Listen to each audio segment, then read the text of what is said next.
7 candidates are on that stage tonight. Their position on the stage determined by their standing in the latest national polls, as well as polls in Iowa and New Hampshire.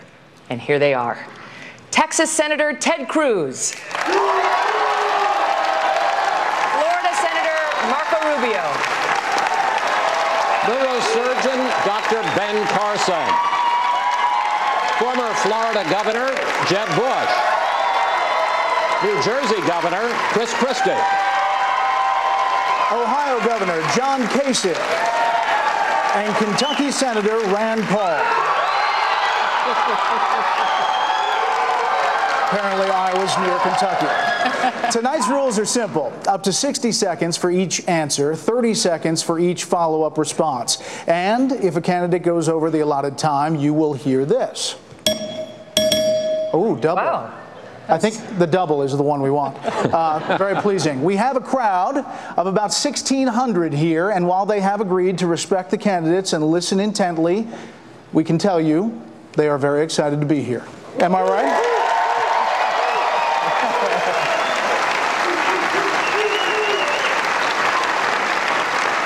So let's get started. Senator Cruz, before we get to the issues, let's address the elephant not in the room tonight. Donald Trump has chosen not to attend this evening's presidential debate. What message do you think that sends to the voters of Iowa? Well, Megyn, let me say at the outset to the men and women of Iowa, thank you for the incredible hospitality over this past year. By Monday, you will have welcomed me into all 99 counties in Iowa. You will have welcomed my dad to preach at your churches. You will have welcomed Heidi and our girls, Caroline and Catherine, into your homes. And I am so grateful for the diligence, for the seriousness with which the men and women of Iowa approach this process. If I am elected president, keep an eye on the tarmac, because I'll be back. Because Iowa in 2017 will not be flyover country. It will be fly to country. Now, secondly, let me say, I'm a maniac, and everyone on this stage is stupid, fat, and ugly. And Ben, you're a terrible surgeon. Now that we've gotten the Donald Trump portion out of the way,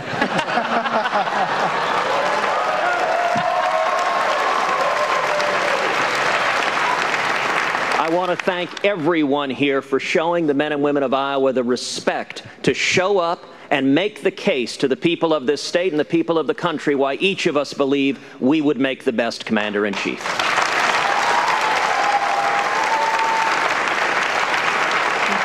The divide between you and Mr. Trump has turned into one of the biggest stories in the country. And for 6 months, your campaign, during this campaign, you praised Mr. Trump as somebody who you thought was an effective voice against the Washington cartel. You said you were glad that he was running as a Republican. But when he started to criticize you, your message changed. And you suddenly started to portray him as the voice of the Washington cartel and suggested he would do the Democrats' bidding. Which is it? Well, let me be clear. If Donald engages in insults or anybody else, I don't intend to reciprocate. I have not insulted Donald personally, and I don't intend to. I am glad Donald is running. I'm glad he has produced enormous enthusiasm. And to every Donald Trump voter or potential voter, I hope to earn your support. I know everyone else on this stage hopes to earn your support. Now, there is a difference between personal insults and attacks, between going into the mud with ad hominems and focusing on issues and substance. I think issues and substance, policy and vision and record should be the meat of politics. That's fair game, but that's where I'm going to focus. That is how I focused from the beginning of the campaign, and it's how I intend to continue going forward. Senator Rubio, I want to explore this sort of larger issue. The campaign has, in a sense, turned into a battle for the soul of the Republican Party, establishment versus grassroots, pragmatic versus principle. You say that you can unite all of the factions inside the GOP. How? Chris, let's begin by being clear what this campaign is about. It's not about Donald Trump. He's an entertaining guy. He's the greatest show on earth. This campaign is about the greatest country in the world and a president who has systematically destroyed many of the things that made America special. You see, we usually elect presidents in America that want to change the things that are wrong in America. Barack Obama wants to change America. Barack Obama wants America to be more like the rest of the world. We don't want to be like the rest of the world. We want to be the United States of America. And that is why Hillary Clinton cannot win this election. Hillary Clinton this week said Barack Obama would make a great Supreme Court justice. The guy who systematically and habitually violates the Constitution on the Supreme Court? I don't think so. If I'm our nominee, I will unite this party, and we will defeat Hillary Clinton, and we will turn this country around once and for all after 7 years of the disaster that is Barack Obama. Thank you. Governor Bush, it's hard for anyone with your pedigree to avoid being called establishment. But isn't that part of the problem in this race, that three others on this stage are splitting the mainstream Republican vote and thereby possibly handing this nomination over to an anti-establishment candidate? Bret, we're just starting. The first vote hasn't been counted. Why don't we let the process work? I trust Iowans, Granite Staters, people in South Carolina, people in Nevada to start this process out. I kind of miss Donald Trump. He was a little teddy bear to me. We always had such a loving relationship during these debates and in between and the tweets. I kind of miss him. I wish he was here. Everybody else was in the witness protection program when I went after him on behalf of what the Republican cause should be. Conservative principles, believing in limited government, believing in accountability, leading by fixing the things that are broken. Look, I'm an establishment because my dad, the greatest man alive, was president of the United States, and my brother, who I adore as well, is a fantastic brother, was president. Fine, I'll take it. And I guess I'm part of the establishment because Barbara Bush is my mom. I'll take that too. But this election is not about our pedigree. This is an election about people that are really hurting. And we need a leader that will fix things and have a proven record to do it. And we need someone who will take on Hillary Clinton in November, someone who has a proven record, who's been tested, who's totally transparent. I released 34 years of tax returns and 300,000 emails in my government record. To get the information from Hillary Clinton, you need to get a subpoena from the FBI. Thank you, Governor. Governor Christie, you began this campaign touting your record as a Republican from a blue state who knows how to get things done and reach across the aisle. However, many Republicans feel that reaching across the aisle and getting things done isn't great if you get the wrong things done, and they prefer to stand on principle rather than compromise. Why are they wrong and you're right? They're not wrong, but what's wrong is your premise in the question. You can do both. There is no reason why you can't stand for principles, go and fight for them, and be able also to have to get things done in government.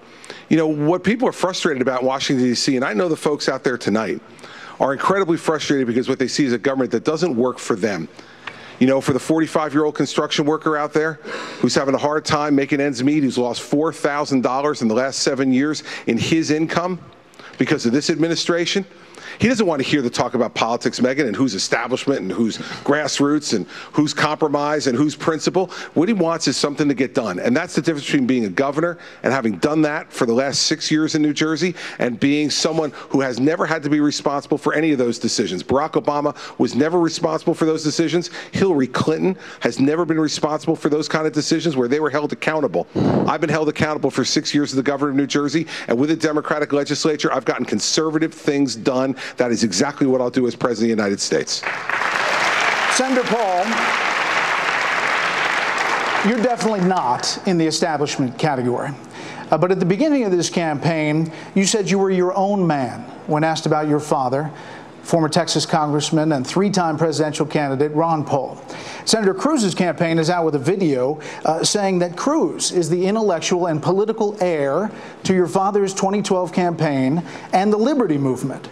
And your father now says that it's realistic that Donald Trump will be your party's nominee. So did you make a mistake by not more fully embracing your father politically at the beginning of this campaign? You know, I've always had a great deal of respect. There's probably no person I respect more in the country or in recent history than my father. I think he was probably the most honest man in politics that we've ever seen in a generation. And so in no way have I ever said that I don't embrace my father or love my father or appreciate everything that he's done for the country. I think what's interesting about where that liberty vote goes that my father brought to the Republican Party is I don't think they're necessarily going to go for Ted. You know, Ted didn't show up. We had an audit the Fed vote, which was the biggest thing my dad had been advocating for 30 years. Ted didn't have time to show up. He was the only Republican that didn't show up for it. And so I think that really that vote is going to stay in the Paul household. I think more of it's coming, and it's going to grow. The NSA is another big issue.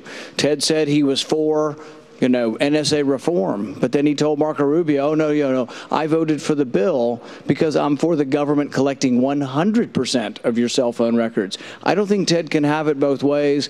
They want to say they're getting some of the Liberty vote, but we don't see it happening at all. We think we're going to do very well in Iowa with the Liberty vote. Senator Cruz, your response to that?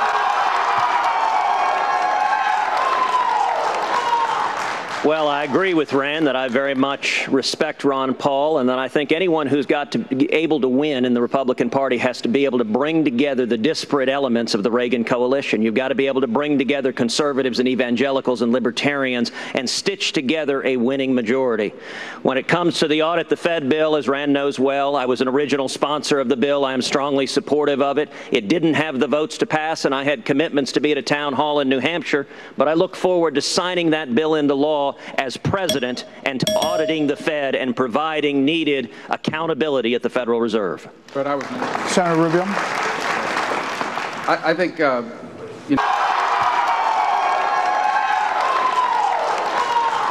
Well, I agree with Rand that I very much respect Ron Paul, and that I think anyone who's got to be able to win in the Republican Party has to be able to bring together the disparate elements of the Reagan coalition. You've got to be able to bring together conservatives and evangelicals and libertarians and stitch together a winning majority. When it comes to the audit the Fed bill, as Rand knows well, I was an original sponsor of the bill. I am strongly supportive of it. It didn't have the votes to pass, and I had commitments to be at a town hall in New Hampshire, but I look forward to signing that bill into law as president and to auditing the Fed and providing needed accountability at the Federal Reserve. But I was Senator Rubio. I think, Rand and I have some significant issues on policy, but I respect Rand.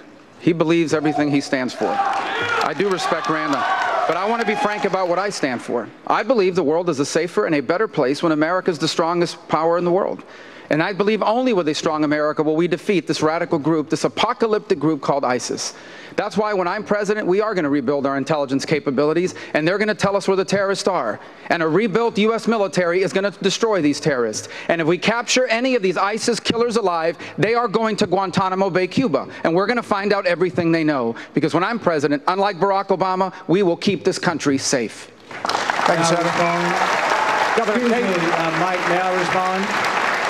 I don't think we'll come back to Senator Well, I mean, Paul. I was talked about in the question. Just very quickly, I'd like to respond. The bulk collection of your phone data, the invasion of your privacy did not stop one terrorist attack. I don't think you have to give up your liberty for a false sense of security. When we look at this bulk collection, the court has looked at this. Even the court declared it to be illegal. If we want to collect the records of terrorists, let's do it the old-fashioned way. Let's use the Fourth Amendment. Let's put a name on a warrant. Let's ask a judge for it. Let's respect the history of our country. John Adams said that we fought the war for independence because we wanted to fight against generalized warrants. Let's don't forget that. Governor Kasich, I want to get back to this question of where conservatives are this year. You call yourself a, quote, inside-outside guy, a reformer who knows how to get things done, but you reject the establishment label. First question is, why do you reject it? And secondly, what do you say to Republican voters this year who view practical government experience as a liability and not an asset? Well, first of all, I had a national reporter say, there's three lanes. There's the establishment lane, the anti-establishment lane, and then there's the Kasich lane. And the reason is that I've been a reformer all of my career, fighting to reform welfare, fighting to reform the Pentagon, also being in a position to balance the budget, because that is very, very hard to do. And then in Ohio, of course, I had to bring about big reform again, because we were so far in the hole, and now we've just found out that we are up over 400,000 jobs since I took over as governor. The situation is this. We cannot fix things in this country, the Social Security, the border, balancing the budget, getting wages to grow faster, unless we lead as conservatives, but we also invite people in from the other party. We have to come together as a country, and we have to stop all the divisions. And that's been my message in New Hampshire. And having been in New Hampshire and here in Iowa, but in New Hampshire, I just received the support of 7 out of 8 of the newspapers in that state because they see positive, they see unity, they see coming together, and they see a record of change and a record of accomplishment. And it isn't because I'm all that great. It's because I've been assembling a team of people who want to be involved in something that's a little bigger than themselves. I'll keep heading in that direction, believe me. Dr. Carson, I want to pick up on that with you.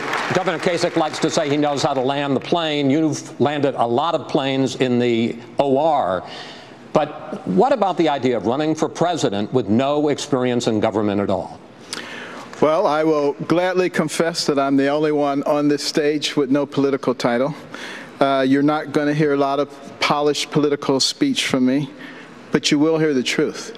And I don't think you have to be a politician to tell the truth. In fact, sometimes it's not that way around. And I've had more 2 a.m. phone calls than everybody here put together, making life and death decisions, put together very complex teams to accomplish things that have never been done before. And we are in a situation right now in our country that we have never been in before. We need people who think out of the box and can solve problems, can utilize the resources around them, very smart people, to focus on the problem and solve the problem. The American people are terrified.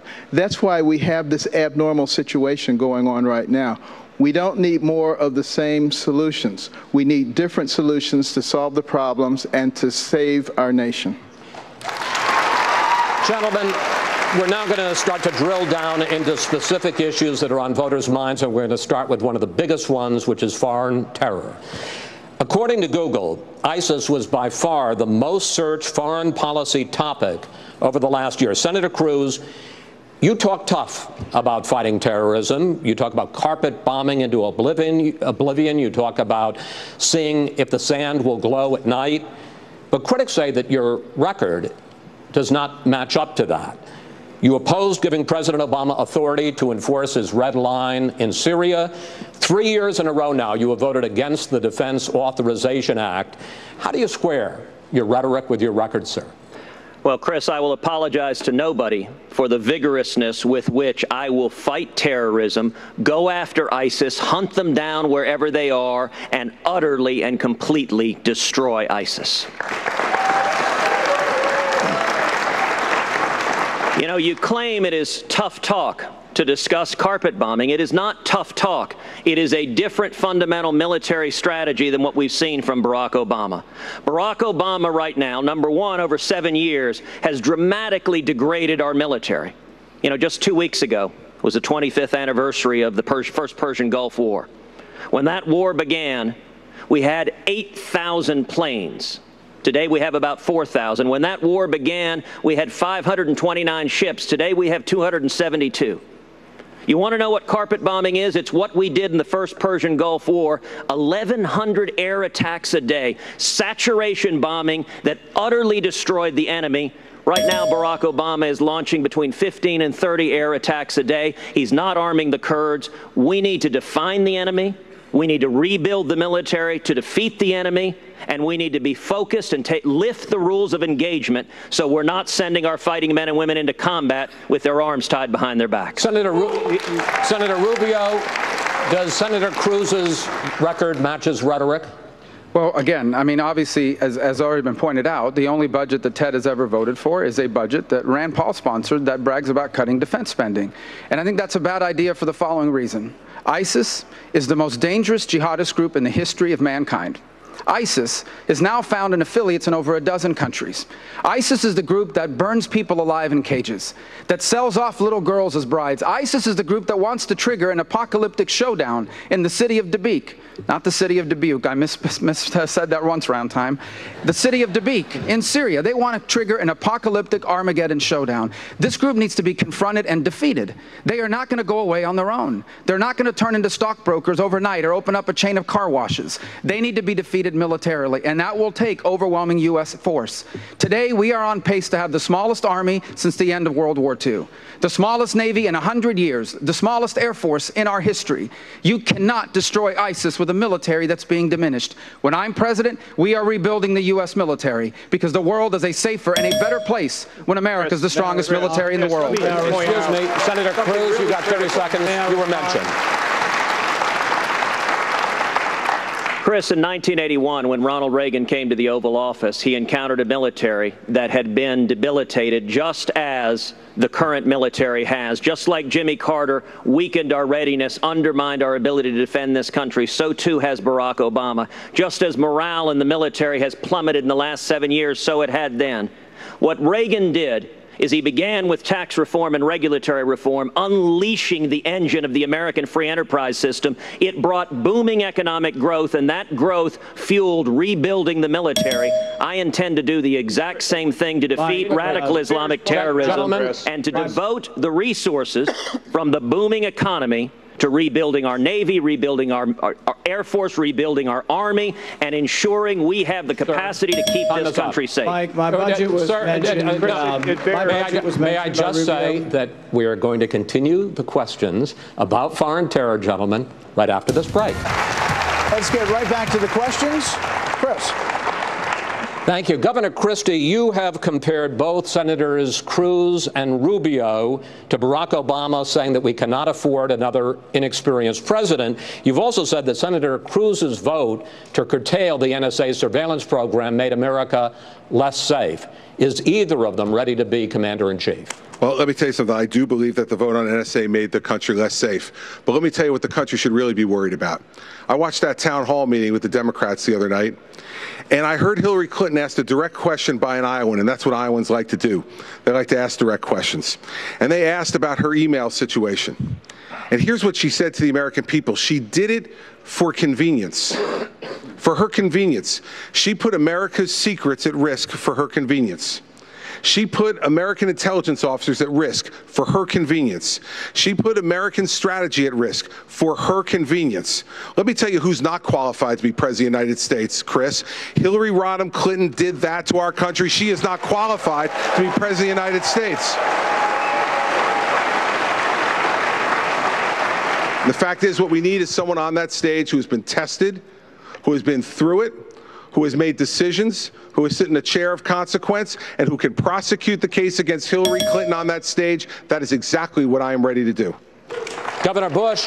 Chris, I was mentioned in that question. No, your name wasn't mentioned, Ted. Actually, I don't think your name was mentioned. I think the vote, no, sir. Chris, your question said you've attacked. I think the question was about, it's not my question that you get a chance to respond to. It's his answer. You don't get 30 seconds to respond to me. Your question was you have disagreed. You don't get 30 seconds to respond to me. His opening statement. I'd like to go on, sir. I know you like to argue about the rules, but we're going to conduct the debate. Governor Bush, here's the question. Governor Bush, here's the question. I'm going to ask Governor Bush the question. You've criticized several candidates in this field on this stage for what you call unrealistic ideas about how to fight terrorists, including Rubio and Cruz, on the issue of their refusing to give the president authority to enforce the red line in Syria. But given the fact that your brother got us into 2 wars in Iraq and Afghanistan that have still not ended, what lessons have you learned from his mistakes, sir? Well, first, I was critical of the senators not giving the president the authorization to use the military force. They should have made it more open-ended for the next president. We shouldn't have the warfighters have their arms tied behind their back, as President Obama wanted to do, but they had a chance to show support. And it wasn't popular at the time. It became popular after the attack in Paris and San Bernardino. Now we hear the tough talk. Prior to that, in the Reagan Library, I gave a detailed plan exactly what to do as it relates to ISIS. And it is from the lessons of history that we do this, because if we allow this to fester, we're going to have Islamic terrorism, multi-generations of it, all across this country. The caliphate of ISIS has to be destroyed, which means we need to arm directly the Kurds, embed our troops with the Iraqi military, re-engage with the Sunni tribal leaders, get the lawyers off the damn backs of the military once and for all, have a no-fly zone in Syria, and create safe zones to deal with the refugees, but more importantly, to train a Sunni-led force in Syria to take out ISIS with our support on the ground and air. That's what we need to do, and I laid that out prior to the crisis with the advice of a lot of people, including 12 Medal of Honor recipients that I'm proud that they're supporting my campaign. Senator Cruz, now you get a chance to respond. Chris, I would note that the last 4 questions have been Rand, please attack Ted. Marco, please attack Ted. Chris, please attack Ted. Jeb, please attack Ted.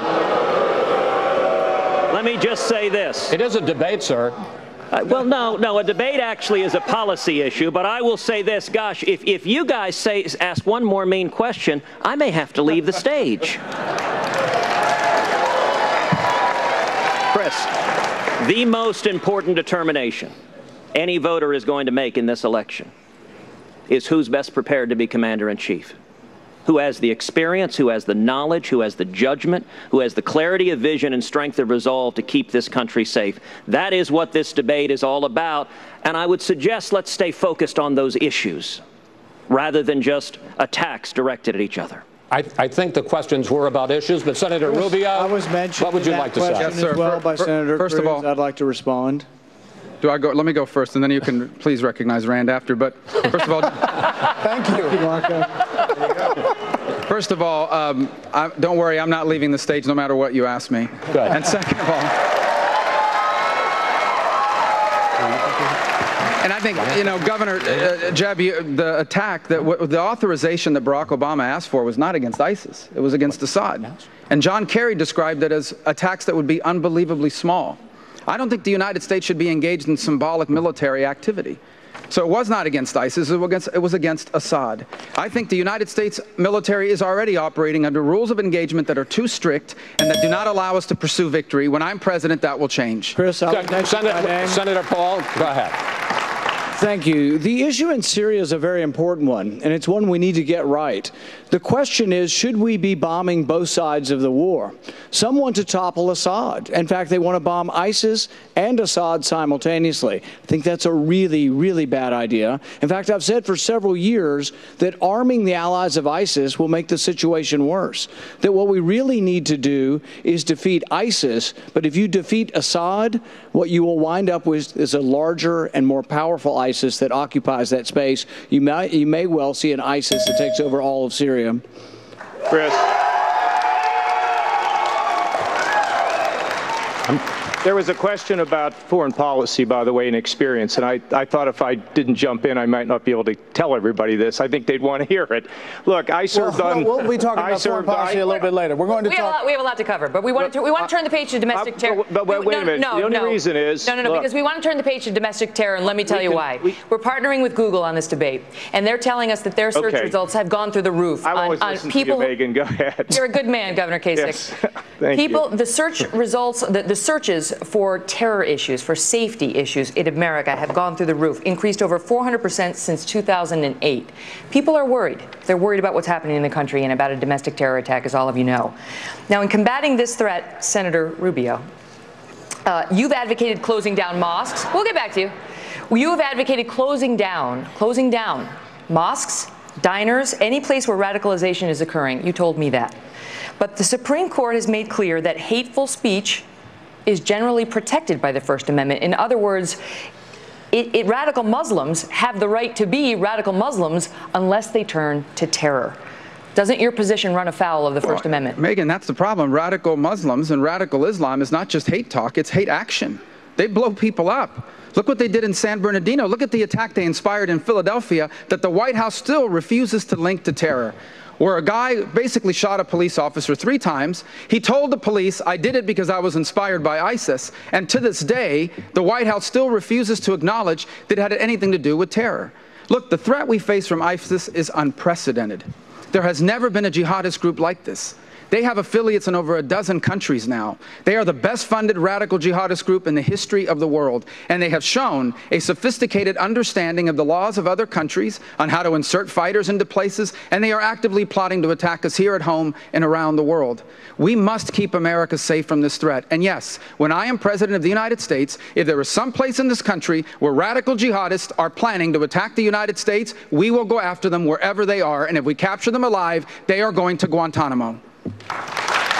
Senator Paul, do you agree with that? We're going to close down mosques. We're going to close down diners where we I think that's a huge mistake to be closing down mosques. But I would say that if you want to defend the country, it begins with border security. And this is where I've had my disagreement with Senator Rubio. When he brought forward the Gang of Eight bill to give citizenship to those who came here illegally, I put forward an amendment that says we should have more scrutiny on those who are coming as students, those who are coming as immigrants, those who are coming as refugees, because we'd had 2 refugees come to my town in Bowling Green and try to attack us. Marco opposed this because they made a deal. He made a deal with Chuck Schumer that he would oppose any conservative amendments. And I think that's a mistake, and I just don't think Marco can have it both ways. You can't be in favor of defending us against Islam, radical Islam, if you're not for border security. Might I respond? The first thing, I don't know of anyone who's not in favor of fully vetting people that are trying to come to this country other than perhaps Barack Obama and Hillary Clinton. I think we all support that. Rand's amendment was not the right way to do it. I do believe that people who are trying to come to the United States, this country has a right to know who they are and why they are coming. And that's why I've been very clear. When I am the President of the United States of America, we don't know who you are, and we don't know why you're trying to come to the United States, you are not going to get in. Because the radical threat that we now face from ISIS is extraordinary and unprecedented. And when I'm president, we are keeping ISIS out of America. Governor Christie, let's talk about profiling. In December, talk about what? Profiling. In December, 2 radical Muslims killed 14 people in San Bernardino, California. Neighbors of the terrorists said that they did not report the couple to law enforcement prior to the crime because they were afraid that they would be accused of profiling. Now, you have said that we should not profile. How do you square that with the San Bernardino case? Well, because you can do it without profiling, Megyn. You do it on the facts. What those folks knew was that these folks had weapons. They knew that they were talking about trying to take our country and attack it. That's not profiling. That's law enforcement. And that's the difference between somebody who knows how to do this and somebody who's never done it before. They didn't know they were going to attack the country. They knew they were talking about the issues of attacking people, Megyn. They knew that. That's not true. The neighbors said they saw men going in and out of the garage. They saw packages being delivered. They saw Muslims. And they did not think that was enough to call the cops. Do you? Yeah, well, listen, I think that what people should do is use their common sense. And the fact is, let law enforcement make those decisions. I've told people that from the time I was U.S. Attorney 13 years ago. It's not for them to make those decisions about whether or not something is legal or illegal or profiling or not. You see something that's suspicious, you call law enforcement and let law enforcement make those decisions. That's what should be done. That can be done. It can be done without profiling people. What that is just common sense. They thought something was wrong. And here's the problem in this country right now. The problem is that Barack Obama has made law enforcement the enemy. Hillary Clinton has made law enforcement the enemy. We're not supporting our law enforcement officers. It's making everybody nervous to get out of their cars. If you're a law enforcement officer, it's making people in neighborhoods nervous to go to law enforcement. As president, I will support law enforcement, and we will stop radical terrorist attacks in this country by supporting our intelligence community and our law enforcement community. Dr. Carson. This week, a female Muslim who served in the U.S. Air Force asked Hillary Clinton a question. She asked whether the United States is still the best place in which to raise her 3 Muslim children, given what she perceives as a rise in Islamophobia in this country. Do you think that the GOP messaging on Muslims has stoked the flames of bias on this, as the Democrats suggest? And how would you answer this veteran? Well, I don't know about the GOP messaging, but I can tell you about my messaging.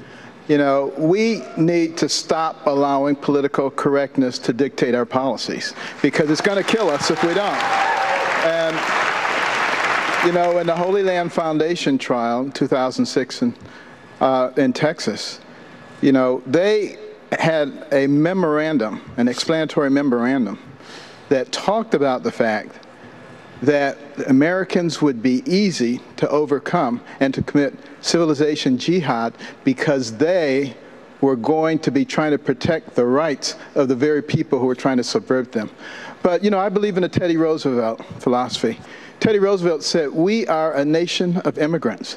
As such, everybody is welcome from any race, any country, any religion, if they want to be Americans, if they want to accept our values and our laws. If not, they can stay where they are. Governor Kasich, see, I'm back. You appear to back in another debate, a so-called backdoor to encrypted cell phone technology, which protects most smartphones that we all have from hacking. And it includes our phones, and it also protects the cell phones of the terrorists. Now, the tech companies and a group of MIT scientists, smart guys, right, warn that if they create a way for the FBI to have a backdoor into our encrypted communications, then the bad guys will exploit it too. And they say that this is going to cause more security problems than it would solve for everyday Americans. Are they wrong? Well, look, the Joint Terrorism Task Forces need resources and they need tools, and those are made up of the FBI, state, and local law enforcement. And Megyn, it's best not to talk anymore about backdoors and encryption. It'll get solved, but it needs to be solved in the Situation Room of the White House with the technology folks. This is public testimony. Yeah, but I just have to tell you that it's best with some of these things not be said. Now, I want to go back to something. See, I was there when Reagan rebuilt the military. I was there in '89 when the wall came tumbling down because we were strong. And I was there when we went in the Gulf War, and we didn't win that war just from the air. We won that war by assembling a group of Arab leaders who stood in the Rose Garden and stood with America. We want to destroy ISIS. It has to be in the air and on the ground. It has to be with our friends in the Arab world and our friends in Europe, the coalition that we had when we went to the first Gulf War. And then when we win that, and we will win that against ISIS as it settles down, we should leave, because we shouldn't be policemen of the world. But what we need to do is turn it over to the regional powers to be able to handle that. But we have a unique time in America to connect with people all around the world that understand that there's an existential threat against all of them. The Arabs, the Jordanians, the Saudis, the Egyptians, our friends in Europe, and including the Turks. So we have a unique opportunity to bring everybody together. I saw Reagan do it. I've seen other presidents do it.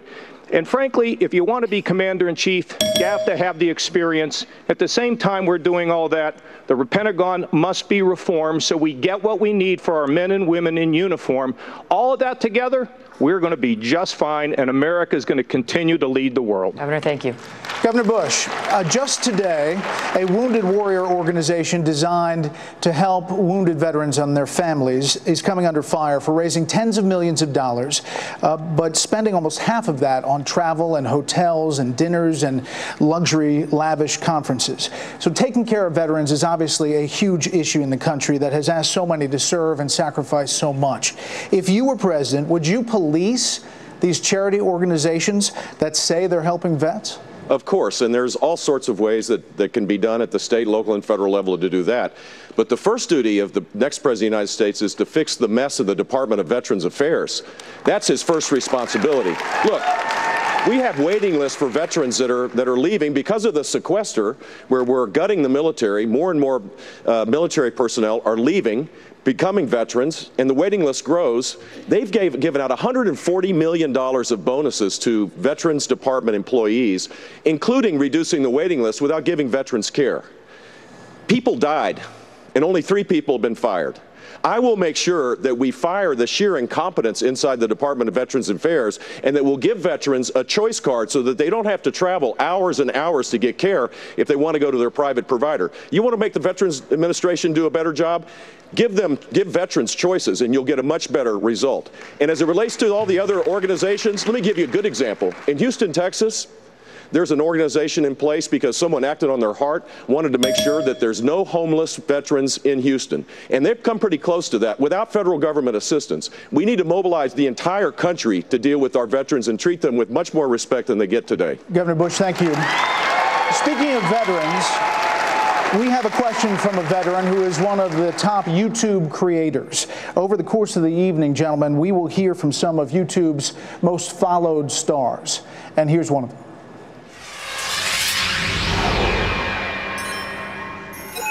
I'm Mark Watson. I'm known for my tech reviews on YouTube, but I'm also a veteran who served in the Army for 8 years. As an African American living near Ferguson, I've seen the strain between police officers and the communities they serve firsthand. Now, there are great tools like body cameras that can protect both officers and citizens, but we all currently have better cameras in our pockets than in our precincts. Why aren't we using the technology available to better protect our communities? Senator Paul, that question to you. You know, I've supported legislation to allow body cameras. I've been to Ferguson. I've been trying to look for solutions to our criminal justice problem. One thing I discovered in Ferguson was that a third of the budget for the city of Ferguson was being reaped by civil fines. People were just being fined to death. Now, you and I and many of the people in this audience, if we get a $100 fine, we can survive it. If you're living on the edge of poverty, you get a $100 fine or your car towed, a lot of times you lose your job. I also think the war on drugs has disproportionately affected our African-American community, and what we need to do is make sure that the war on drugs is equal protection under the law and that we don't unfairly incarcerate another generation of young African-American males. In Ferguson, for every 100 African-American women, there are only 60 African-American men. Drug use is about equal between white and black, but our prisons, 3 out of 4 people in prison are black or brown. I think something has to change. I think it's a big thing that our party needs to be part of, and I've been a leader in Congress on trying to bring about criminal justice reform. Senator Paul, thank you. This debate is just getting started. Coming up, the role of the federal government. Right back to the questions. Bret? Thank you, Megyn. Gentlemen, I'll ask you some questions about federal spending and the role of the federal government. Everybody always says they want to cut federal spending, and usually they start by saying they'll cut waste, fraud, and abuse, but that really doesn't ever materialize. We all know that. Governor Christie, you talk a lot about entitlement reform, and you say that that's where the federal government can get savings needed to balance the budget. But can you name even one thing that the federal government does now that it should not do at all? Yeah.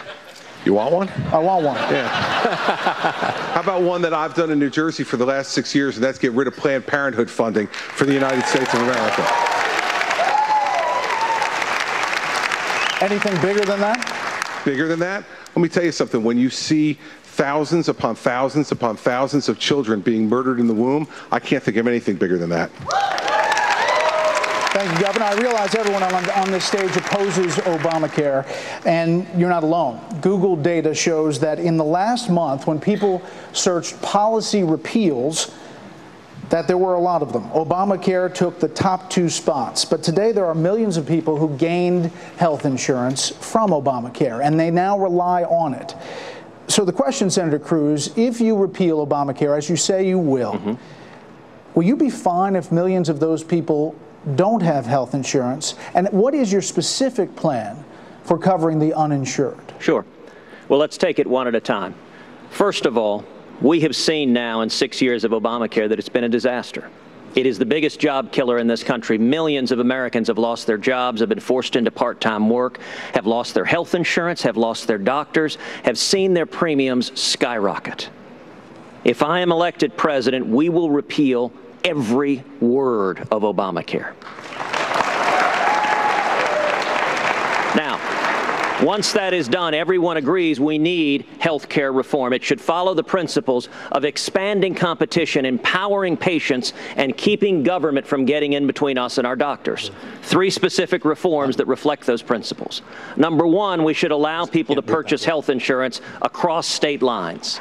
That'll create a true 50-state national marketplace which will drive down the cost of low-cost, catastrophic health insurance. Number 2, we should expand health savings accounts so people can save in a tax-advantaged way for more routine health care needs. And number 3, we should work to de-link health insurance from employment so if you lose your job, your health insurance goes with you, and it is personal, portable, and affordable. And I'll tell you, Bret, I think that's a much more attractive vision for health care than the Washington-driven, top-down Obamacare that is causing so many millions of people to hurt. Senator Cruz, thank you. Governor Bush, you've advocated for statehood for Puerto Rico. The Puerto Rican economy is collapsing under unsustainable debt burden. Only about 1 million of its 4 million residents are currently employed. So should American citizens who you say are already overtaxed bail out Puerto Rico as well? No, they shouldn't, and I believe that Puerto Rico ought to have the right of self-determination. If I was a Puerto Rican, I'd vote for statehood so that they have full citizenship. They serve in the military. They would have to pay federal taxes. They would accept the responsibilities of full U.S. citizenship, but they should have the right of self-determination. Before you get to that, though, Puerto Rico is going to have to deal with the structural problems they face. You know, it's a fact that if you can pay for $79 one-way ticket to Orlando and you can escape the challenges of a declining economy and high crime rates, you move to Orlando. And a lot of people are doing that, and the spiraling out of control requires Puerto Rico to make structural reforms. Federal government can play a role in allowing them to do that, but they should not. The process of statehood or the status of Puerto Rico won't be solved until we get to the bigger issue of how you deal with the structural economic problems they're facing right now. Governor Kasich, you're one of two remaining sitting governors still in the race. Your colleague, Governor Rick Snyder in Michigan, is under fire, he and his administration, for the Flint, Michigan water crisis and the botched response to it. How would you have handled that? Well, you got to be on top of it right away. And, you know, I don't know all the details of what Rick Snyder has done. I know there have been people who have been fired, people who are being held accountable. But the fact is, every single engine of government has to move when you see a crisis like that. And I've had many situations in the state of Ohio where we've had to move, whether it's storms, whether it was a horrible school shooting. There are many crises that come. A water crisis in Toledo. You've got to be on top of it. You've got to go the extra mile. You've got to work with local communities, and you've got to work with the federal government, because you realize that people are depending on you. And so you go the extra mile, but people have to be alert. They have to be alert to problems, and when you see a problem, you must act quickly to get on top of it. And people at home are saying they've got a problem, listen to them, because most of the time they're absolutely correct. So the fact is that we work for the people don't work for us, and we have to have an attitude when we're in government of servanthood. That's what really matters. We serve you, you don't serve us. We listen to you, and then we act. Senator Rubio, on the issue of climate change, in 2008, you wanted Florida to get ahead of other states and establish a cap-and-trade system, a program for carbon emissions, which many Republicans thought at the time would hurt the Florida economy. Now you're a skeptic of climate change science, and in fact you warn that federal efforts to fight climate change will cost U.S. jobs and hurt the U.S. economy. So why the change? Well, Brett, first, that's not entirely the story. At the time, the liberal governor of Florida, who claimed he was a Republican, his name was Charlie Christie, he wanted to impose cap and trade on Florida, and I opposed him. I was the first person out of the box that opposed him on it. And then we saw that the leading candidates for president at the time, both the Republican and the Democrats, all supported it. And what we said is, if they're going to impose this on us, we better prepare to protect the state from it. But I have never supported cap and trade, and I never thought it was a good idea. And I was clear about that at the time. And I do not believe it's a good idea now.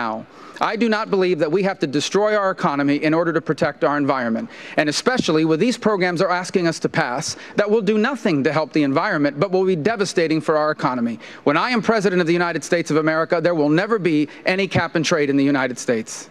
Thanks, Senator. All right, we're going to move on because coming up, immigration. And now we move on to the topic of immigration. Senator Rubio, we start with you. When you ran for Senate in 2010, you made clear that you opposed legalization and citizenship for illegal immigrants. You promised repeatedly that you would oppose it as a U.S. Senator as well. Here are just a few examples. Watch. Never support, never have, and never will support any effort to grant blanket legalization amnesty to folks who have entered or stayed in this country illegally. First of all, earned path to citizenship is basically code for amnesty. It's what they call it. And the reality of it is this. It is unfair to the people that have legally entered this country to create an alternative pathway for individuals who entered illegally and knowingly did so. You cannot grant amnesty. If the American people see us grant amnesty, they will never again believe in legal immigration. They will never again support it. And that's wrong for our country, bad for our future. Within 2 years of getting elected, you were co-sponsoring legislation to create a path to citizenship. In your words, amnesty. Haven't you already proven that you cannot be trusted on this issue? No, because if you look at the quote, and it's very specific, and it says blanket amnesty. I do not support blanket amnesty. But you went on from I do not support amnesty. You said more than that, sir. No, I said I do not support blanket legalization. You said earned path to citizenship is basically code for amnesty. You supported earned path to citizenship. It absolutely has been. And at the time, in the context of that, was in 2009 and 2010, where the last effort for legalization was an effort done in the Senate. It was an effort led by several people that provided almost an instant path with very little obstacles moving forward. What I've always said is this issue does need to be solved. They've been talking about this issue for 30 years, and nothing ever happens. And I'm going to tell you exactly how we're going to deal with it when I am president. Number one, we're going to keep ISIS out of America.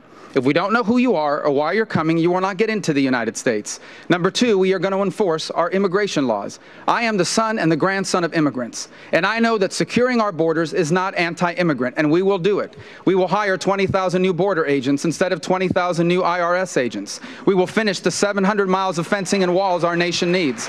We'll have mandatory E-Verify, a mandatory entry-exit tracking system. And until all of that is in place and all of that is working and we can prove to the people of this country that illegal immigration is under control, nothing else is going to happen. We are not going to round up and deport 12 million people, but we're not going to go around handing out citizenship cards either. There will be a process. We will see what the American people are willing to support, but it will not be unconstitutional executive orders like the ones Barack Obama has forced on. Governor Bush, do you agree that Senator Rubio has not reversed himself on his immigration promise? Well, I'm kind of confused because he was the sponsor of the Gang of Eight bill that did require a bunch of thresholds, but it ultimately allowed for citizenship over an extended period of time. I mean, that's a fact. And he asked me to support that. And I supported him because I think people, when you're elected, you need to do things. And he led the charge to finally fix this immigration problem that has existed now for, as Marco says, for 30 years. And then he cut and run because it wasn't popular amongst conservatives, I guess. Here's what I believe. And I wrote a book about this called Immigration Wars. You can get it at $2.99 on Amazon. It's not a bestseller, I can promise you. There won't be any, you can get it. It's affordable for everybody. We should have a path to legal status for the 12 million people that are here illegally. It means come out from the shadows, pay a fine, earn legal status by working, by paying taxes, learning English, not committing crimes, and earn legal status where you're not cutting in front of the line for people that are patiently waiting outside. That is I think that's the conservative consensus, pragmatic approach to how to solve this problem. Go ahead, Senator. Respond. It's interesting that Jeb mentions the book. That is the book where you changed your position on immigration, because you used to support a path to citizenship. So did you. Well, but you changed in the book. So did you, Marco. You wrote a book where you changed your position from you wrote a book where you changed your position from a path to citizenship to a path to legalization. And the bottom line is this.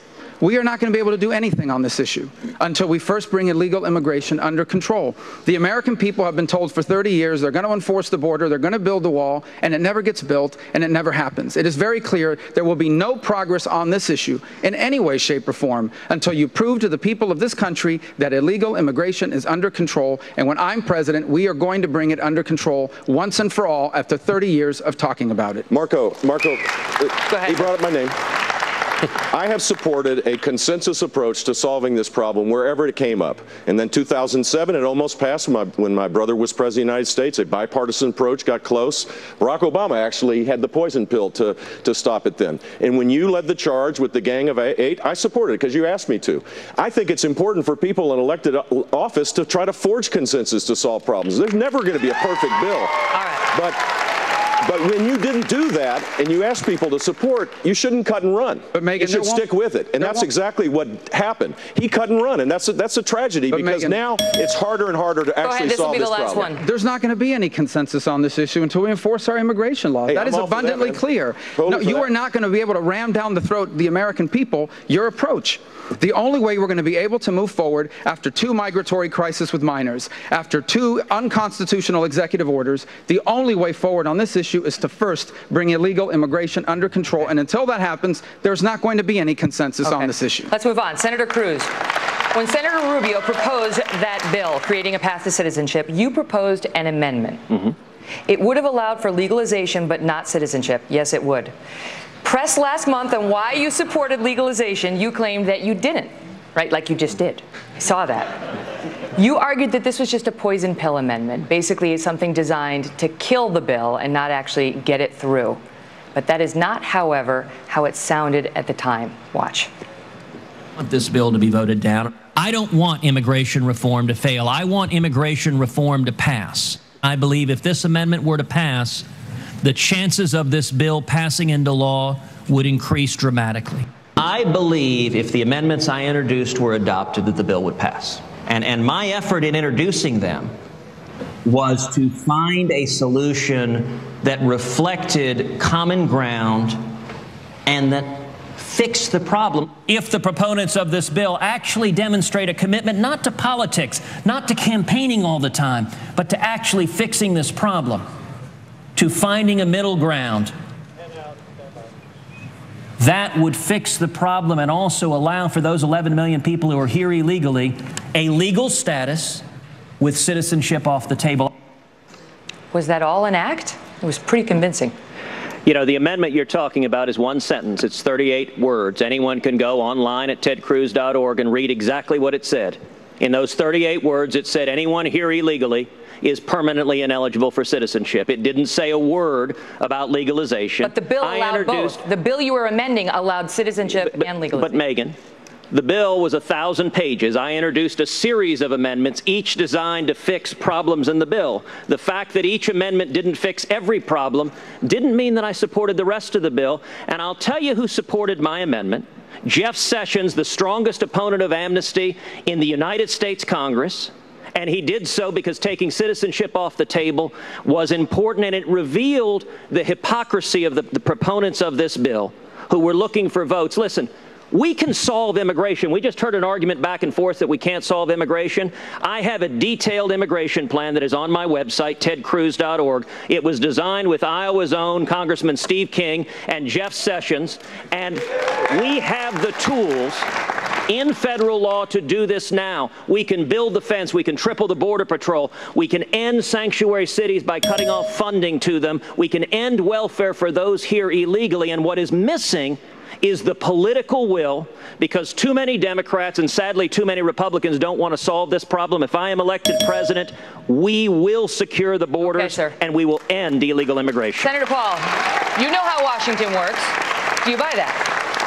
I was there and I saw the debate. I saw Ted Cruz say, we'll take citizenship off the table and then the bill will pass, and I'm for the bill. The bill would involve legalization. He can't have it both ways. But what is particularly insulting, though, is that he is the king of saying, oh, you're for amnesty. Everybody's for amnesty except for Ted Cruz. But it's a falseness, and that's an authenticity problem, that everybody he knows is not as perfect as him because we're all for amnesty. I was for legalization. I think, frankly, if you have border security, you can have legalization. So was Ted, but now he says it wasn't so. That's not true. Go ahead, sir.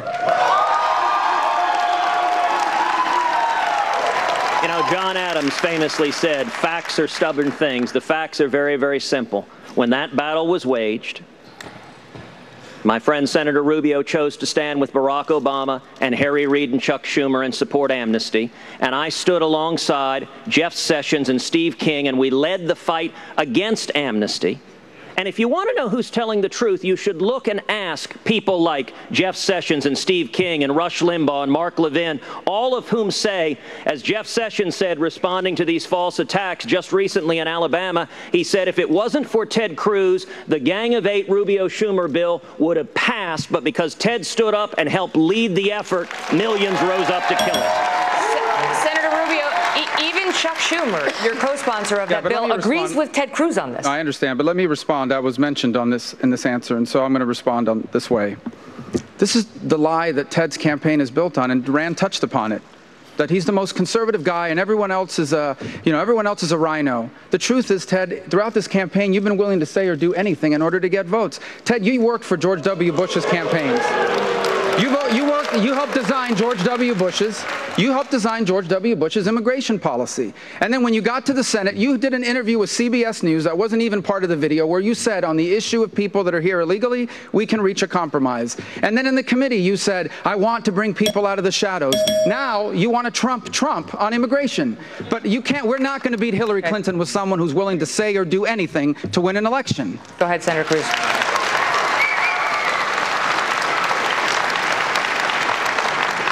You know, I like Marco. He's very charming. He's very smooth. But the facts are simple. When he ran for election in the state of Florida, he told the people of Florida, if you elect me, I will lead the fight against amnesty. When I ran in Texas, I told the people of Texas, if you elect me, I will lead the fight against amnesty. We both made the identical promises. But when we came to Washington, we made a different choice. Marco made the choice to go the direction of the major donors to support amnesty because he thought it was politically advantageous. I honored my commitments, and as president, I will honor every commitment that I make to the men and women of this country. Go ahead, Governor Christie. I want to ask the people in the audience. Like, I'm standing here, I watched the video. of Senator Cruz. I watched the video of Senator Rubio. I heard what they said. And this is why you need to send someone from outside of Washington to Washington. I feel like I need a Washington to English dictionary converter, right?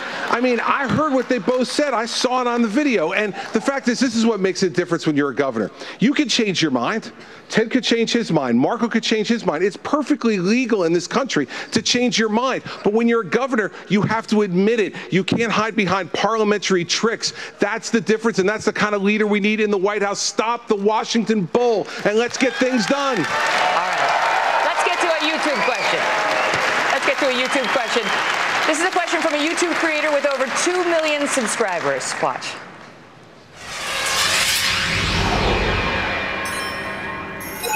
I'm Dulce Candy, a YouTube creator who immigrated to the United States from Mexico when I was a little girl. Since then, I am proud to say that I served in the armed forces in Iraq, became a citizen, and I am now an entrepreneur. There are many immigrants who contribute positively to the American economy, but some of the comments in the campaign make us question our place in this country. If America does not seem like a welcoming place for immigrant entrepreneurs, will the American economy suffer? Dr. Carson, that one's for you. Oh, okay, great. Well,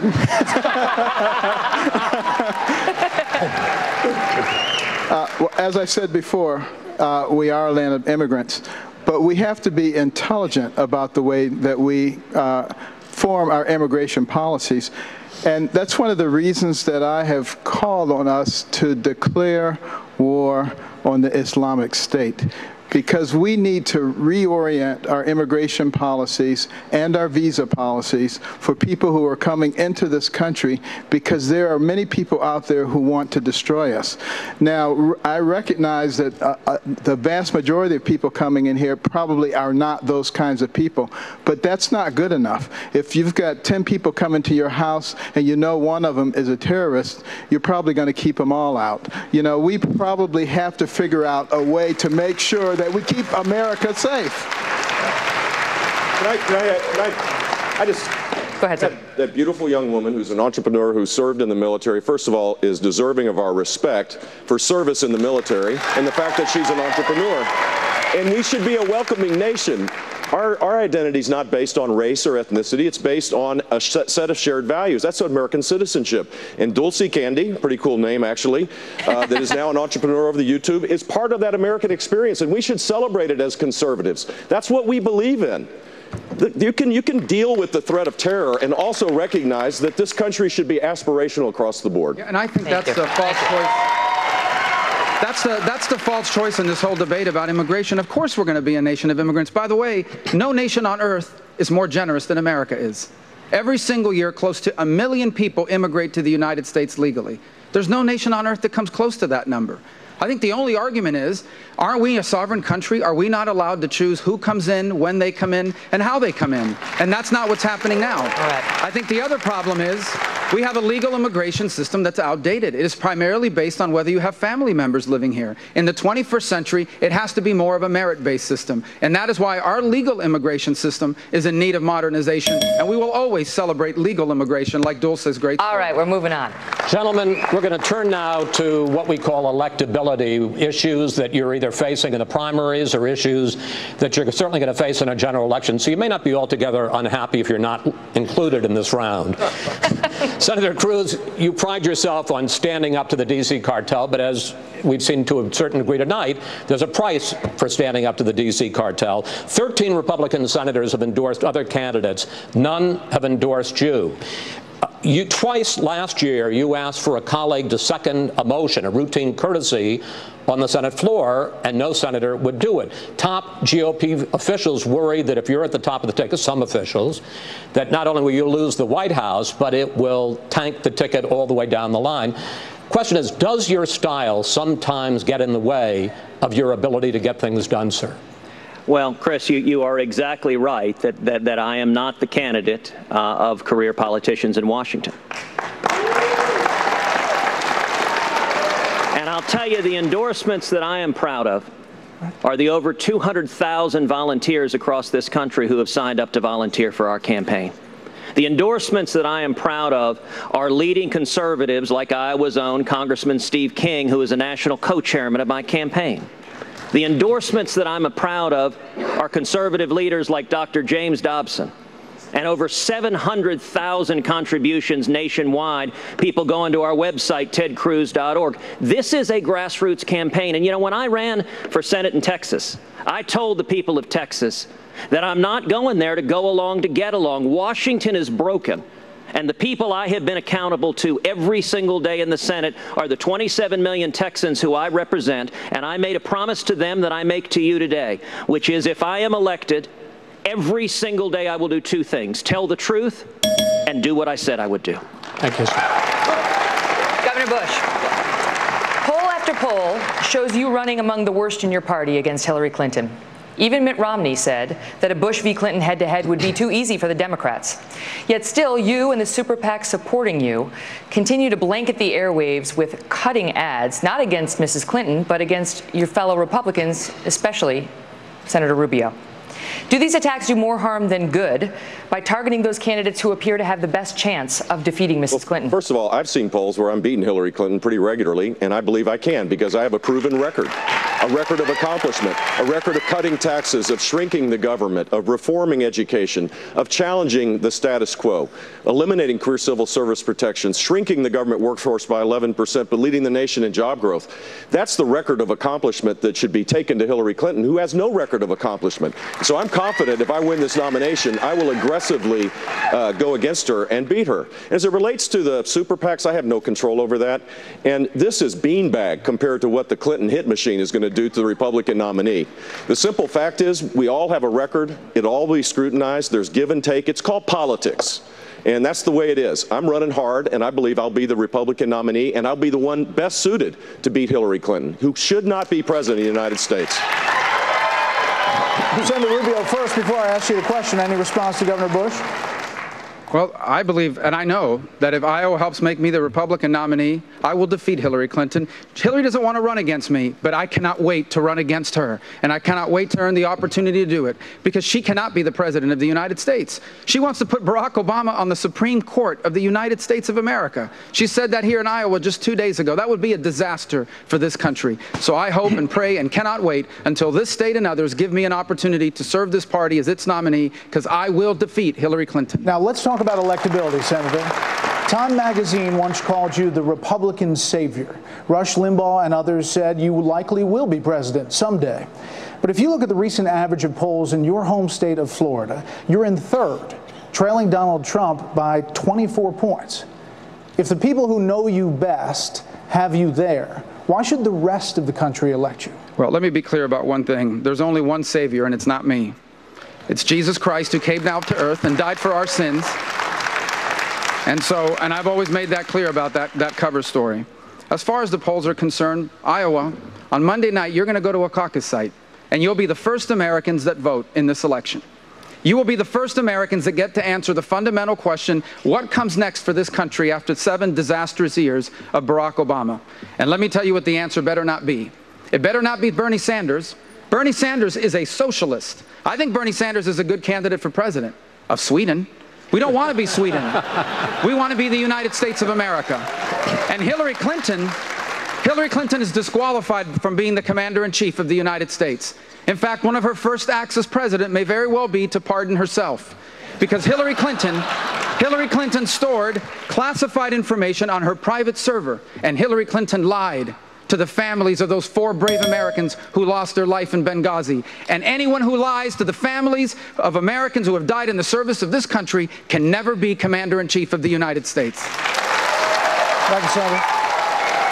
Governor Christie, 2 of your former top aides go on trial in May for fraud and conspiracy in the Bridgegate case, the politically motivated closure of lanes to the George Washington Bridge.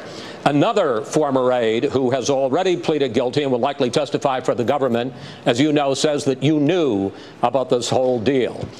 Can the GOP take the chance of nominating you with this scandal still out there, sir?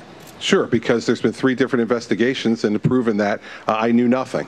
And the fact is that what I did do What I did do from the beginning, Chris, as soon as I found out about it, I fired the people who were responsible. And that's what you expect from a leader.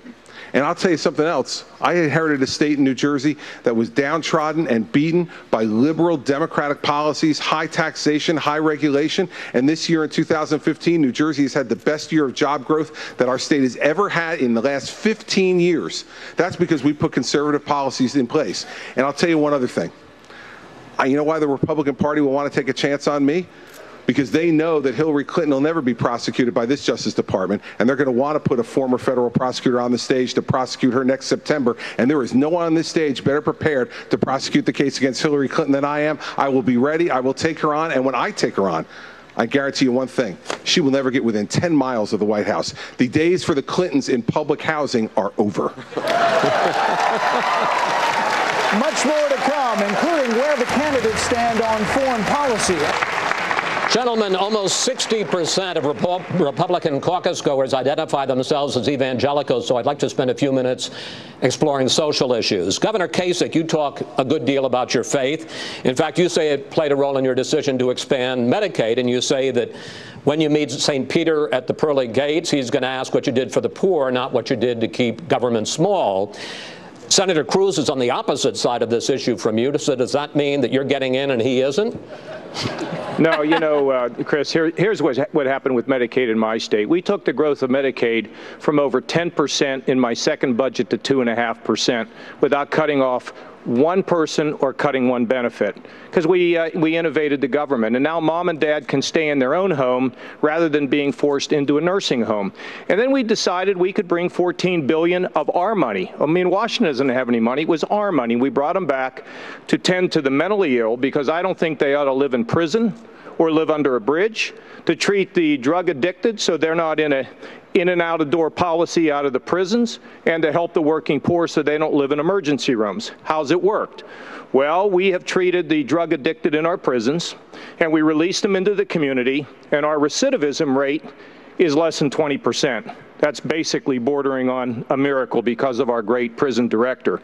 The mentally ill, they've been stepped on for too long in this society, and we are beginning to treat them. In terms of my faith, look, all I say is that when I study Scripture, I know that people who live in the shadows need to have a chance. But I'm not deciding that anybody's got to make these decisions the way that I do on the basis of what I do, but what I will tell you this. The time has come to stop ignoring the mentally ill in this country and begin to treat them and get them on their feet, along, of course, with treating the drug addicted. Because we don't want them in and out. We don't want them in and out of the prisons. Give people a chance. We talked about criminal justice reform. We've enacted it in our state. Look, the conservative message is economic growth, and along with economic growth goes opportunity for everybody in America. Everybody ought to have a chance to be able to rise to their God-given purpose. And that is what we have done in Ohio. We're running surpluses. We're up 400,000 jobs. And guess what? The formula is working. I'd suggest people take a look at it. Thank you. Gentlemen, we had a case study on religious liberty just this last summer. A county clerk in Kentucky named Kim Davis refused to issue marriage licenses to same-sex couples after the Supreme Court ruling, saying that it violated her religious beliefs. Governor Christie, you said that she must follow the law or be moved to another job that would be in keeping with her conscience. But some conservatives say that that violates her religious liberty. Now, what I said, Chris, was that the law needs to be followed and that someone in that office has to do their job. So if Ms. Davis wanted to step aside and get rid of her ability to be able to do that, there should be someone else in that office who it didn't violate their conscience so they could follow the law of the state of Kentucky. I never said that Ms. Davis should either lose her job or that she had to do it. But what I did say was that the person who came in for the license needed to get it. And so if there's someone in that organization, and it turns out there was, who was willing to be able to do that, that's what we should do. But just as importantly, and I agree with what John said, you know, we all have our own individual interpretations of our faith. And here's the problem with what's going on around the world. The radical Islamic jihadists, what they want to do is impose their faith upon each and every one of us. Every one of us. And the reason why this war against them is so important is that very basis of religious liberty. They want everyone in this country to follow their religious beliefs the way they do. They do not want us to exercise religious liberty. That's why, as Commander-in-Chief, I will take on ISIS, not only because it keeps us safe, but because it allows us to absolutely conduct our religious affairs the way we find in our heart and in our souls. As a Catholic, that's what I want to do, and no matter what your faith is, that's what I want you to be able to do. Thank you, sir. Senator Rubio, during the last debate, you said Governor Christie had changed his position and his mind on gun control, on Common Core, and backing President Obama's nomination of Sotomayor to the Supreme Court. He said you're wrong on the facts and you can't, quote, slime your way to the White House. I assume in the last 2 weeks you've done some fact-checking. Do you want to take anything back? Yeah, I would encourage people to go on my website, marcorubio.com, and we'll put all the facts up there so people can see it for themselves. But you've just asked a very fundamental question about the role of faith in our country, and I think this is an important question. I think if you do not understand that our Judeo-Christian values are one of the reasons why America is such a special country, you don't understand our history. You see, why are we one of the most generous people in the world? No, the most generous people in the world. Why do Americans contribute millions of dollars to charity? It is not because of the tax write-off. It is because in this nation, we are influenced by Judeo-Christian values that teach us to care for the less fortunate, to reach out to the needy, to love our neighbor. This is what's made our nation so special. And you should hope that our next president is someone that is influenced by their faith. Because if your faith causes you to care for the less fortunate, it is something you want to see in your public figures. And when I'm president, I can tell you this, my faith will not just influence the way I'll govern as president, it will influence the way I live my life. Because in the end, my goal is not simply to live on this earth for 80 years, but to live in eternity with my Creator. And I will always allow my faith to influence everything I do. Thank you, Senator. Senator Paul, in May on the campaign trail, you said you didn't get into politics to fight about abortion. You said you were more concerned about the national debt. Your answer is to turn abortion back to the states the way it was before Roe v. Wade. Does that mean that if a liberal state, let's say, wants to make abortion legal, that you're okay with that? And what do you say to conservative voters who believe deeply that abortion is murder? You know, I think abortion is always wrong. I've supported a variety of solutions, both state as well as federal. In fact, just last week, I introduced the Life at Conception Act, which would say that the 14th Amendment would defend an individual, even in the womb. But I think on the broader question of religion and politics, you know, I think liberty itself requires a virtue, requires a virtuous people. In fact, Washington said that democracy requires a virtuous people. Os Guinness, the theologian, said that liberty requires restraint, but the only restraint consistent with liberty is self-restraint. There's a lot packed into that statement. But the bottom line is we must have virtue, we must have a religious bearing as a nation, but government's not always going to save us, and it's not always going to come from government. But if we don't know right and wrong, I think we have lost our way, I think we come unmoored, and I think without the religious foundation that guides us all, I think we have a great risk of going horribly in the wrong direction. Sir, just 30 seconds to answer my specific... Just 30 seconds to answer my specific question. Do you favor the idea that abortion should be a states' rights issue, and if a liberal state wants to make it legal, that's their choice? Yes or no? No, both a federal and a state approach. I have said that we could leave it to the states, but I've also introduced a federal solution as well. So the federal solution would be the Life at Conception Act, which is an act that would federalize the issue. But I've also said for the most part, these issues would be left back to the states. So there might be an occasion if we did overturn Roe v. Wade nationalized the issue. If you actually had the court reverse Roe v. Wade, it would become a state issue once again. I think it would be better the less abortions we have. So the more states that we had that made abortion illegal, the better as far as trying to save and preserve lives. Thank you, sir. Gentlemen, I'd like to ask a few questions about foreign policy broadly. Dr. Carson, many experts believe Russian leader Vladimir Putin has greater ideas, bigger designs for the region beyond Russia's actions inside Ukraine. Fast forward to February 2017, and it is President Carson and Russian ununiformed commandos cross the Estonian border, and they occupy a city in Estonia. Estonia, a member of NATO, essentially invokes Article 5. An attack on one is an attack on all. What do you do? Well, first of all, recognize that Vladimir Putin is an opportunist, and he's a bully, and we have to face him down. And I would, first of all, face him down in that whole region, the whole Baltic region. I think we need to put in some armored brigades there. We only have one or two. We need much more than that. We need to be doing military exercises in not only Estonia, but Latvia and Lithuania. They're terrified by the saber rattling. I think we ought to put in our missile defense system. I think we ought to give Ukraine offensive weapons.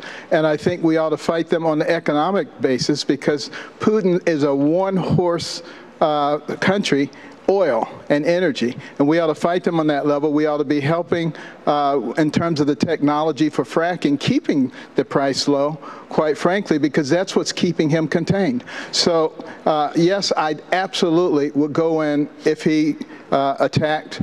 I think on Article 5 of NATO, we would definitely protect all of our allies. Gentlemen, you've all said that the Iran nuclear deal is a bad one. Senator Rubio, you're among the candidates who've said that you would tear it up on day one.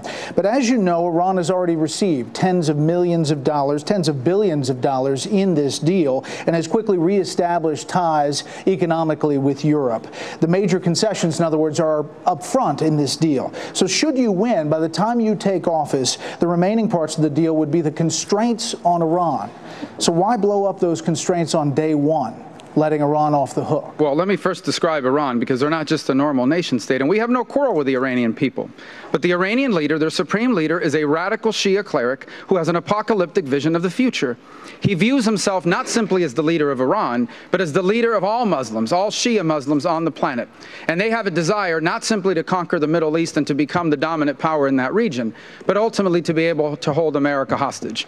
That is why they're building right now and developing long-range missiles capable of reaching the United States. And that is why they're going to use those $100 billion to expand their conventional capabilities and to one day buy or build a nuclear weapon. We will, when I am president of the United States, on my first day in office, we are canceling the deal with Iran, and nations will have to make a choice. They can do business with Iran, or they can do business with America, and I am very confident they're going to choose America before they choose the Iranian economy. Governor Kasich, you've said that Marco Rubio is wrong, that Senator Rubio is wrong with tearing it up on day one. Well, look, we don't know what's going to happen in 10 months. And if I were president of the United States right now, I'd be lining up our allies to say that if one crossed T or one dotted I does not occur, they violate the agreement, we slap back on sanctions. We can slap on sanctions alone on day one, but it's not going to be anywhere near as effective. But the president needs to be laying the groundwork right now for the ability to slap those sanctions back on worldwide. And I'll tell you what I'm worried about. I'm worried about money.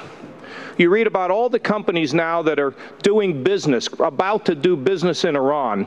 And if we don't get this settled now with other countries in the world about sanctions, then Iran could violate that agreement, and we're the only ones putting the sanctions on. We need to move aggressively now. But I would say this to you, Brett. Number one, if they violate it, we need to move against them.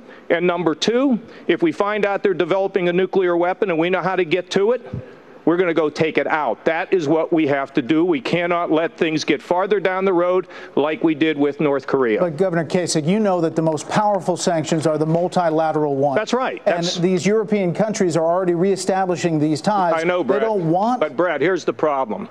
You take a look at Belgium. I talked to a diplomat from Belgium. I said, how's it going? He said, we have the military in the streets right now. We never dreamt we'd ever see it. See, I think there is an opportunity to bring the world together.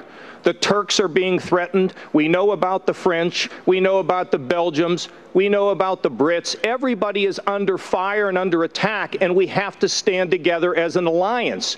So actually, the opportunity is there, because of the threat to all of these countries, to bring all of us together and say there is something more important than money. It is the future in the world and the future of our children and grandchildren. That's the kind of leadership this country needs, and it has not been in effect during the administration of Barack Obama. And that's only the beginning of the failures that they have committed, not only in the Middle East, but all over the world, including Russia and China. Governor, thank you. Governor Christie, Libya is the newest base for ISIS. Just today, Defense Defense Secretary Ashton Carter said ISIS is consolidating their footprint there and also setting up training facilities. So if you were president, would you deploy U.S. troops to Libya to take out ISIS there? Bret, let me tell you. This is another one of those places where Hillary Clinton has so much to answer for and why she is completely unqualified to be commander-in-chief. In a previous Democratic debate, Martha Raddatz 3 times asked Hillary Clinton about the failure in Libya, a policy that she took credit for, and said, what is your measure of responsibility, Madam Secretary, for the failure in Libya? 3 times she refused to answer the question, because she refuses to be held accountable for anything that goes wrong. If it had gone right, believe me, she would have been running around to be able to take credit for it. Here's what I do. This is about the bigger, broader war against ISIS. We need to bring together our European and our Sunni Arab allies, and we need to develop a strategy together to take on ISIS every place that it is around the world, so that together, all of us can take ISIS out, destroy it, and then move on to come back to our country, protect our homeland security, and make sure that the American people are safe. As President of the United States, that is exactly what I will do. Thank you, Governor. We're not finished yet. More to come from the presidential debate, live from Des Moines, Iowa, next. Welcome back to Des Moines. Let's resume the debate. Megyn. Senator Paul, you have suggested that former President Bill Clinton's history with women is fair game in this campaign. How do you answer those who say you don't hold the sins of the husband against the wife? You know, I've never really brought this up unless asked the question, but I have responded to the question. I don't blame Hillary Clinton at all for this. I don't think she's responsible for his behavior. But I do think that her position as promoting women's rights and fairness to women in the workplace, that if what Bill Clinton did, any CEO in our country did with an intern, with a 22-year-old, 21-year-old intern in their office, they would be fired. They would never be hired again.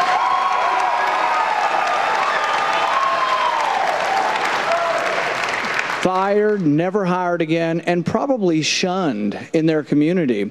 And the thing is, she can't be a champion of women's rights at the same time she's got this that is always lurking out there, this type of behavior. So it is difficult. Of her husband's. Yeah, but I combine this also with the millions upon millions of dollars they've taken from regimes in the Middle East who treat women like cattle.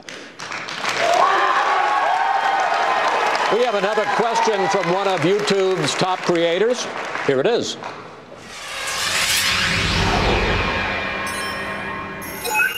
I'm Nabella Noor. I'm a Muslim American born and raised in the U.S. who creates beauty and lifestyle videos on YouTube. In 2015, the number of hate crimes against Muslims in the U.S. has tripled. And on social media, where I spend a lot of time, I've seen many attacks directed towards fellow Muslims. This culture of hatred is only driving ISIS to radicalize, recruit, and incite violence. As president, what would you do to address this toxic climate and promote increased tolerance in the United States? Governor Bush, how do you answer Nabila? Well, first of all, I think it's important that when we're running for the highest office in the land, that we recognize that we're living in dangerous times and we have to be serious about it, that our words have consequences. Donald Trump, for example, I'm glad I mentioned his name again, just if anybody was missing him. Mr. Trump believed that in reaction to people's fears that we should ban all Muslims. Well, that creates an environment that's toxic in our own country. Nabella's a rising entrepreneur. She wants to pursue the American dream. She's an American citizen. She should not feel uncomfortable about her citizenship. She's not the threat. The threat is Islamic terrorism. We need to focus our energies there, not these broad blanket kind of statements that will make it harder for us to deal with ISIS. We need to deal with ISIS in the caliphate. We need a strategy to destroy ISIS there. You can't do that without the cooperation of the Muslim world, because they're as threatened as we are. And so I think it's important for us to be careful about the language we use, which is why I've been critical of Donald Trump. Disparaging women, disparaging Hispanics. That's not a sign of strength. Making fun of disabled people, we're never going to win elections if we don't have a more broader, unifying message. Governor, thank you. Senator Cruz, change of subjects. You've called for an end to the renewable fuel standards, which mandate that refineries blend biofuels, including ethanol, into gasoline. As you well know, ethanol is a big industry in this state, $10 billion a year. Last week, Terry Branstad, the popular governor of Iowa, who is in the hall tonight, said that you're bankrolled by big oil and that Iowa voters would be making a mistake supporting you. Why should those voters side with you over the six-term governor of this state, sir? Well, Chris, I'm glad to discuss my views on ethanol and energy. I think God has blessed this country with enormous natural resources, and we should pursue all of the above. We should be developing oil and gas and coal and nuclear and wind and solar and ethanol and biofuels. But I don't believe that Washington should be picking winners and losers, and I think there should be no mandates and no subsidies whatsoever. And indeed, my tax plan that I've introduced, it's available on our website. It's a simple flat tax for everyone. It'll produce enormous economic growth, and it eliminates every mandate, every subsidy, so there's no subsidies for oil and gas, no subsidies for anyone. Now, it is true that there are a bunch of lobbyists and a bunch of Democrats in this state spending millions of dollars trying to convince the people of Iowa that I somehow oppose ethanol. It's not true. I have introduced legislation that would phase out the ethanol mandate over 5 years, but that is in the context of having no mandates whatsoever for anyone. And I would note there's a much more important government regulation to ethanol, and that's the EPA's blend wall that makes it illegal to sell mid-level blends of ethanol and gasoline. I will tear down the EPA's blend wall, which will enable ethanol to expand its market share by up to 60%, all without mandates, all without any government mandates whatsoever through the marketplace. And I'll note finally, Chris, there is a reason that Iowa's Congressman Steve King, perhaps the fiercest defender of farmers in this state, is chairing my campaign, because he understands that I'm committed to a fair and level playing field for every energy source without lobbyists and without Washington picking winners and losers. Dr. Carson, I'd like to ask you about exactly that issue. Where are you on the mandatory ethanol standard? And precisely this question: should government be in the business of picking winners and losers, or should it be left to the marketplace? Well, as anyone knows who's been listening to me, you know, I'm very much against the government being involved in every aspect of our lives. You know, last year there was an additional 81,000 pages of government regulations. If you stack that up, it would be a 3-story building. This is absolutely absurd. And they've insinuated themselves into everything. Now, as far as the renewable fuel standard is concerned, certain promises were made, certain government contracts were issued, which extend all the way into the year 2022. And I believe that it's probably unfair to withdraw the rug, because people have invested money, people have invested a lot of energy into that. But, you know, we are blessed with tremendous energy in this nation, and we need to be talking about new sources of energy. 70% of our population lives bi-coastally. What about hydroelectric power? We can develop that. You know, we have so much natural gas now, and we can liquefy it, and we can transfer it across the seas. We can make Europe dependent on us instead of Putin, put them back in this little box where it belongs. Those are the kinds of things that we ought to be doing, and, you know, take advantage of the tremendous opportunities in energy that God has given us, not get involved in these little petty arguments, and we can get a lot of them out if we get the government out of our lives. Doctor, thank you. Coming up, closing statements. Back, everybody, and now it is time for closing statements. The candidates each get 30 seconds, and we begin with Kentucky Senator Rand Paul. Well, thanks for having me. It's great to be back. I'm an eye surgeon from Bowling Green, Kentucky. I miss doing eye surgery, still get to do a little bit. Did a couple of cataract surgeries over Christmas holidays, got to go to Haiti last year. I've gotten to do some incredible things, got to be on the floor of the Senate. It's just been amazing to me. But the thing that is most important to me and caused me to run for office is I'm worried about the country and how much debt we're adding. And I am the one true fiscal conservative who will look at all spending, and that's the only way we'll ever balance our budget. Thank you.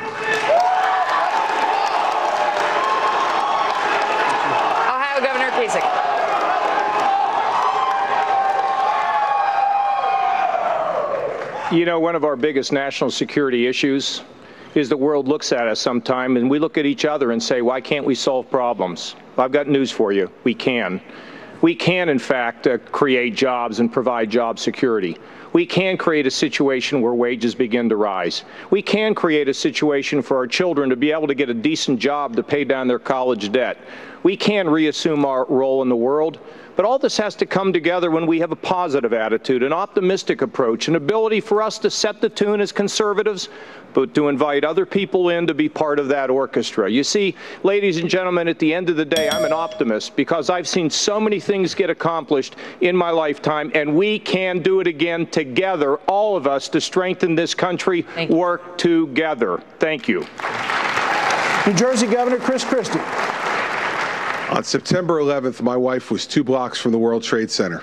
When those buildings came down, she was trapped in her building, and I didn't hear from her for over 6 hours. We had 3 children, 8, 5, and 1, and I had to confront the possibility of being a single parent. Terrorism in this country scares everyone. And the fact is we need a commander-in-chief who not only understands how to protect us, but feels in here what it means to face the possibility of loss. I've faced it. I've prosecuted terrorists. I have made the decisions that need to be made as a governor to protect us, and as President of the United States, no one will keep this country safer than I will. Thank you, Governor. Former Florida Governor Jeb Bush. Governor? We desperately need a conservative leader as President of the United States. I have a proven record as governor of the state of Florida as a conservative leader. And I also had detailed plans to fix the mess in Washington, D.C. As president, I will restore and rebuild our military, restore the alliances, and keep us safe. And as our party's nominee, I will defeat Hillary Clinton in November. I ask for your support on the caucuses come Monday night, and I will make you proud as our party's nominee. Thank you very much. Dr. Ben Carson. I want to thank the people of Iowa for being so welcoming to me. Please think of our founding fathers as you listen. We, the people of the United States, in order to form a more perfect union, establish justice, ensure domestic tranquility, provide for the common defense, promote the general welfare, and secure the benefits of liberty to ourselves and our posterity, do ordain and establish this Constitution of the United States of America. Folks, it's not too late. Enough said. Florida Senator Marco Rubio. The Bible commands us to let our light shine on the world. For over 200 years, America's light's been shining on the world, and the world has never been the same again.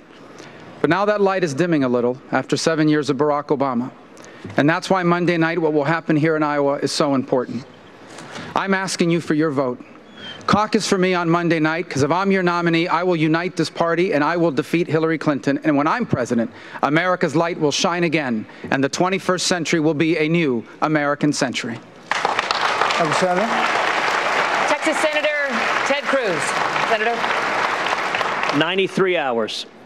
The media noise will soon be over, and it's now for the men and women of Iowa to decide. Our country's in crisis. We're worried the future of our children, and we've been burned over and over again. The central question in this race is trust. Who do you know will kill the terrorists, defend the Constitution, and repeal Obamacare? Who do you know will stop amnesty and secure the borders? Who do you know will defend life, marriage, and religious liberty? Examine our records, pray on it, and I would be honored if you and your family would come caucus for us on Monday night. Gentlemen, thank you all so much for being here tonight. We appreciate it greatly. And that does it.